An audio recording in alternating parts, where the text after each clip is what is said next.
आता जिल्हा मध्यवर्ती बँकेचा चेअरमन मी झालो. कधी कधी भाऊच भाषणं सांगतात किंवा नेते मंडळीपाशी कधी बोललेत भाऊ बऱ्याच वेळा की भैयाचा हे मित्र आमदार झाला, भैयाचा तो मित्र आमदार झाला, 15-20 भैयाचे मित्र आमदार झाले आणि भैयाला आमदार होऊ वाटते. ही गोष्ट खरी आहे. हो वाटतंय. पण जी गोष्ट आता भाऊनी सांगितली ना, भले भले मंत्री असणारे लोक संभाजीनगरला तुम्ही पाहिले असतील, आपल्या पक्षाचे असू मित्र पक्षाचे असू, आमदार आहे. कोणी 2 टर्म आमदार आहे, कोणी 3 टर्म आमदार आहे, कोणी फर्स्ट टर्म आमदार आहे. त्यांना चेअरमन व्हायचं होतं.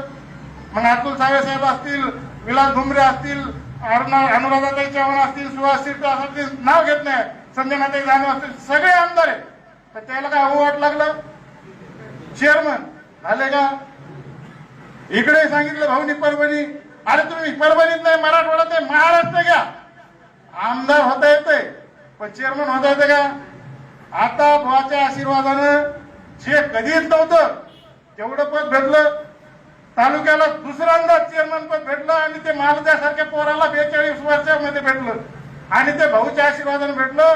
भाऊ हे आमदारकीपेक्षा कदापि कमी नाही. तर निश्चित तुमचा मान, तुमचा स्वाभिमान, तुमचं जे नाव आतापर्यंत तुम्ही जिल्ह्यात महाराष्ट्रात केलं ते आणखीन कणभर उंचीवर नेण्याचं काम या जिल्हा बँकेच्या माध्यमातून करण्याचा मनोदय या निमित्तानं मी व्यक्त करतो.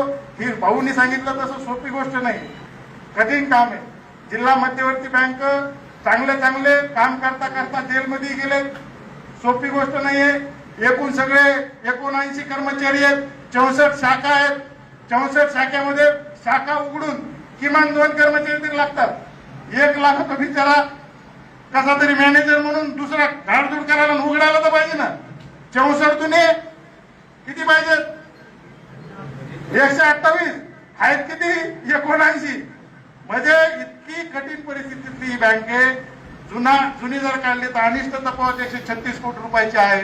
त्या ठिकाणी मार्केट कमिटीची खाते असायची. भाऊंनी त्या दिवशी भाषणामध्ये सांगितलं की कर्जमाफीमुळं हे कुठंतरी दिसतंय की आम्ही बऱ्या परिस्थितीमध्ये आहोत.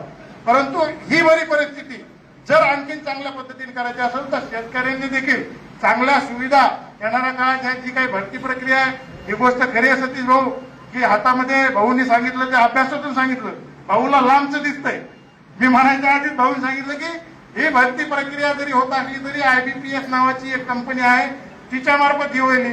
90 मार्क जे आहेत ते 90 मार्क आहेत ते परीक्षेतून होणार आहेत. 10 मार्क आमच्या हातात आहेत तर त्यालाही बांधिले की त्याच्या शिक्षणावर याच्यावर मार्क दिले जातात. त्यामुळं ही गोष्ट खरी आहे